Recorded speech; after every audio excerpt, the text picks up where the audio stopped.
My old neighbor upstairs was nice and quiet. He was an elderly Swedish gentleman who passed away not too long ago. He had a friendly little dog who sat out in the parking lot with him all the time while he rested on his walker enjoying the fresh air.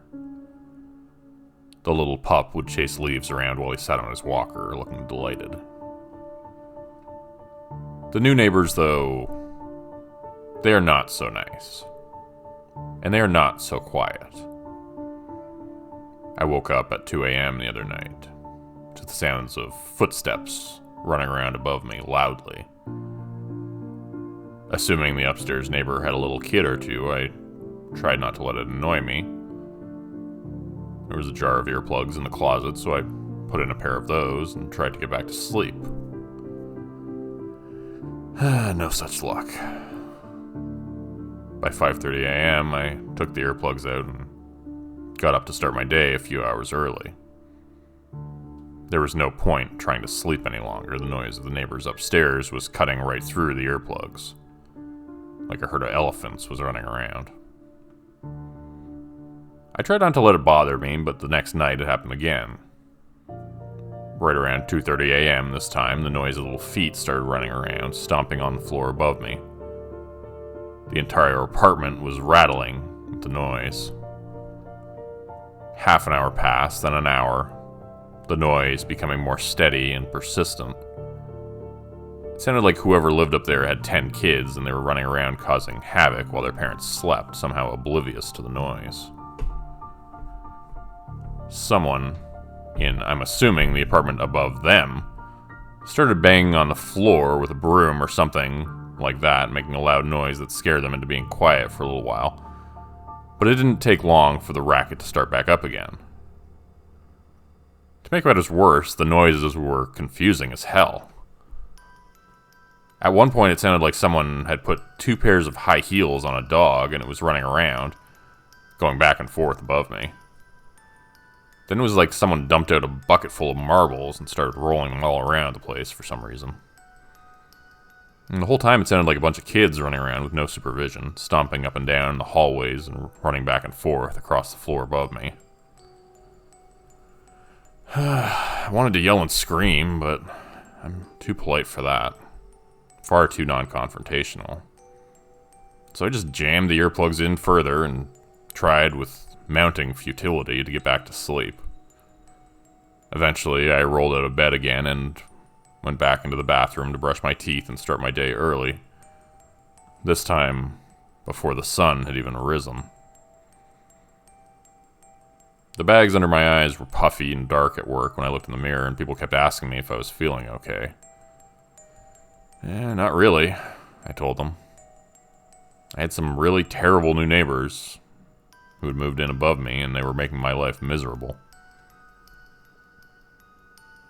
Okay, so this is where things start to get really weird. I went to bed the night before last and got woken up again the same way.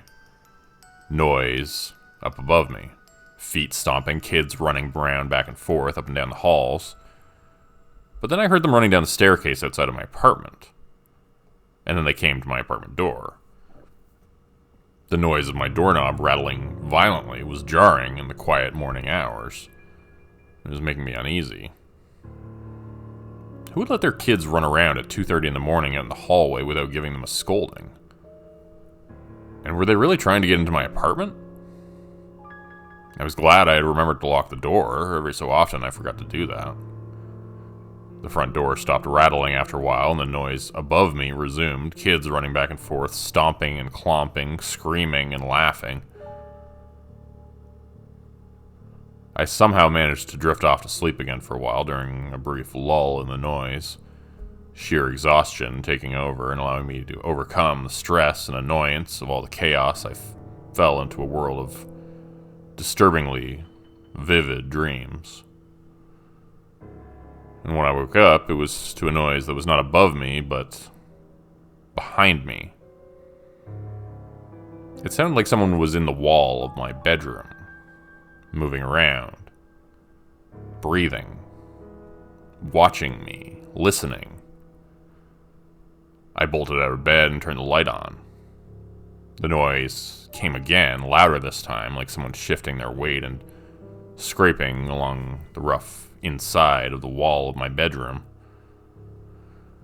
The walls of my bedroom are in poor shape, badly needing repair, so I could actually see right through the gaps in the wood. I could see that there was someone crawling around in there. I saw a pair of little eyes looking at me, fingers poking out curiously. Giggling sounds could be heard from all around me. Terrified, I went to my bedside table to grab my phone. I was going to dial 911 when I heard something else, this time from the other side of the room. Another sound like a person climbing around inside the walls. But how was that even possible? The gap inside wasn't big enough, even for a child, I would think. It was a very old building, but still, I was flabbergasted and frightened out of my wits. The phone was missing from the bedside table.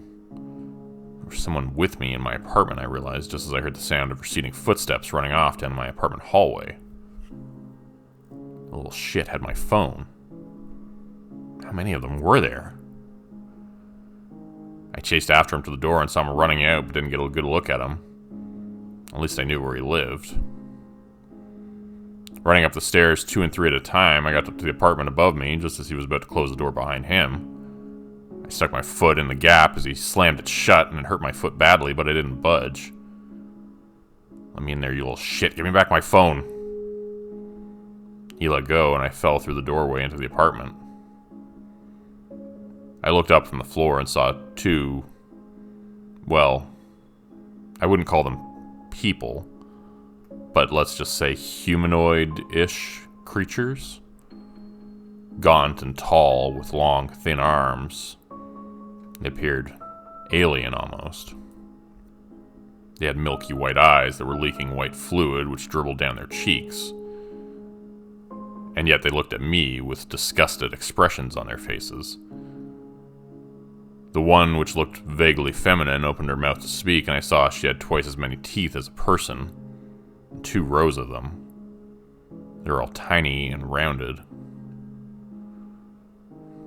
It screamed at me, a serpent tongue dripping saliva, which fell from the corner of its mouth sloppily. The creepy little lizard children surrounded me. There were dozens of them, which accounted for all the noise. I screamed as they climbed on top of me, knocking me down. Their parents were leaning forward, ready to kill me, I assumed, when there was a knock at the door. Startled, the pair stood up and the children relaxed their grip on me, allowing me to spring to my feet. They opened the door, and to my surprise, my landlord was standing there. She blinked her eyes a couple of times at the scene in front of her. Oh, they were gonna kill me, I blurted out. And that lizard kid stole my phone. He broke into our apartment, the woman, who was just an ordinary woman, said to my landlord. He's insane. He ran in here yelling and screaming about my kids in his walls, and they stole his phone? Call the police, please. My landlord looked at me, angry and confused. You were always such a good tenant. I don't know what got into you. How could you scare those innocent kids like that?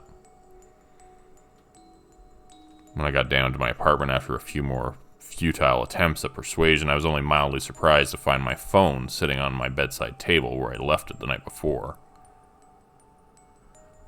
I'm getting evicted now. I can't afford what they're charging for rent around here these days, so I'm gonna have to move to another city nearby that's kind of known for not being the nicest, but that's okay. The neighbors at my new place can't possibly be as bad as those ones were. Right?